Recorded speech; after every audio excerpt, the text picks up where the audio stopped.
Ukraine के साथ जंग के 57 दिन बीत जाने के बाद रूस को एक बड़ी कामयाबी मिली।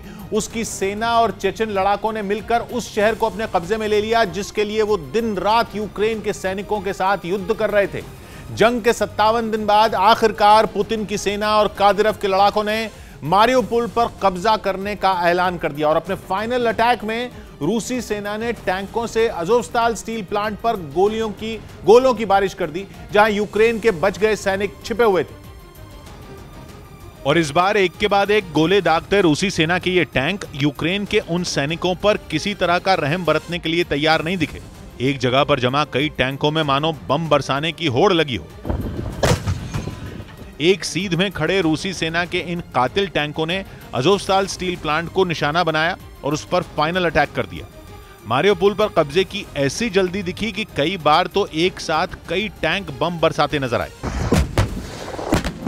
जैसे ही कोई टैंक बम दागता, तुरंत एक सैनिक दूसरा गोला लेकर उसमें भर देता और यह सिलसिला कई घंटों तक चलता रहा। रूसी सेना के टैंकों के हमले के बाद वहां स्टील प्लांट से धुआं उठता भी नजर आया और अज़ोवस्ताल स्टील प्लांट पर रूस के कब्जे के साथ ही मारियोपोल यूक्रेन के हाथ से निकल गया, जिसका ऐलान कुछ घंटे पहले ही चेचन कमांडर रमजान कादिरोव ने कर दिया था। और उन्होंने अपने टेलीग्राम पेज पर डाले एक वीडियो मैसेज में इस बात का दावा किया कि सिर्फ 2 से 4 घंटों के अंदर मारियोपोल उनके पंजों में होगा।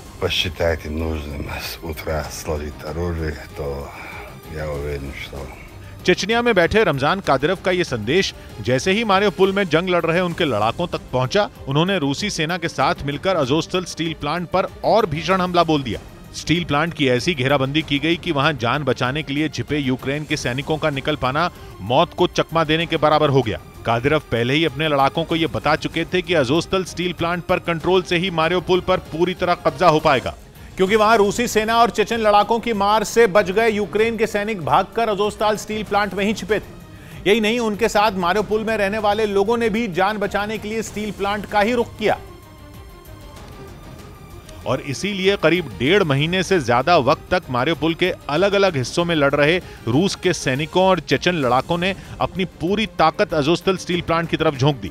प्लांट के अंदर छिपे यूक्रेन के सैनिकों को कई बार हथियार डालने की चेतावनी दी गई। एक दिन पहले तो उन्हें आखिरी डेडलाइन दे दी गई कि हथियार डाल दें या फिर मरने के लिए तैयार रहें, लेकिन यूक्रेन की सेना ने हथियार नहीं डाले। इसके बाद अज़ोवस्ताल स्टील प्लांट पर भीषण हमले शुरू हो गए। स्टील प्लांट और उसके आसपास के इलाकों में तबाही मच गई। यूक्रेन के जिन सैनिकों ने वहां से भागने की कोशिश की, वो रूसी सेना और चेचन लड़ाकों के हमले में मारे गए। यूक्रेन के कुछ सैनिकों ने सरेंडर भी कर दिया। ऐसा लगा मानो स्टील प्लांट पर हो रहे भीषण हमले थम जाएंगे, लेकिन चेचन कमांडर कादिरोव ने तो अज़ोवस्ताल स्टील प्लांट को पूरी तरह तबाह करने का फरमान दे दिया था।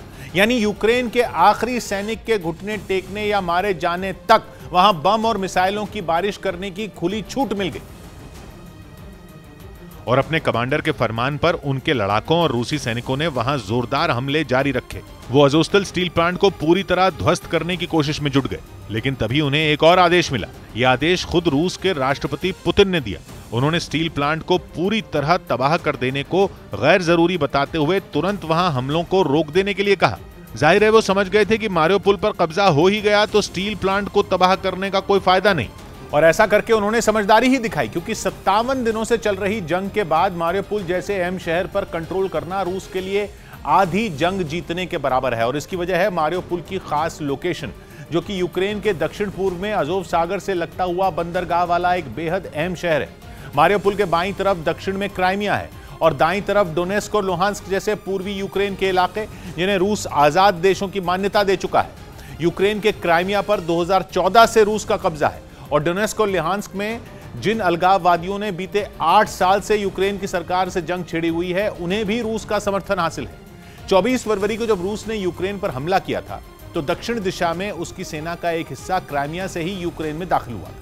वहां से रूस की सेना यूक्रेन के उत्तर पूर्व की तरफ आगे बढ़ी और कुछ दिन बाद मारियोपोल तक पहुंची थी। और अब मारियोपोल पर कब्जा होने के बाद पुतिन की सेना के लिए सबसे फायदे की बात यह है कि उसके लिए क्राइमिया से लेकर सीधे रूस तक जमीन का रास्ता खुल गया। यानी क्राइमिया से रूस तक एक लैंड कॉरिडोर बन गया, जो इन दिनों यूक्रेन के पूर्वी इलाके डॉनबास में लड़ रही रूस की सेना के लिए बहुत ही मददगार साबित हो सकता है। जबकि ये यूक्रेन के लिए किसी बड़े झटके से कम नहीं। यूक्रेन की सेना मारियोपोल की अहमियत समझती थी, तभी तो उसने रूसी सेना और चेचन लड़ाकों से इस शहर को बचाने के लिए अपनी पूरी ताकत लगा दी थी।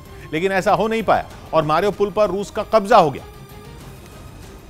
जिसके बाद यूक्रेन के राष्ट्रपति जेलेंस्की सामने आए। उन्होंने रूस के राष्ट्रपति पुतिन के साथ बातचीत की पेशकश की, वो भी बिना किसी शर्त के। यही नहीं, उन्होंने मारियोपोल में मौजूद रूसी सेना और चेचन लड़ाकों से वहां बचे हुए लोगों को सुरक्षित छोड़ देने की अपील भी की। जेलेंस्की ने दावा किया कि मारियोपोल के स्टील प्लांट में सैकड़ों नागरिकों के साथ बड़ी संख्या में घायल सैनिक भी छिपे हैं, जिन्हें सुरक्षित बचाने के लिए वो कुछ भी करने को तैयार है।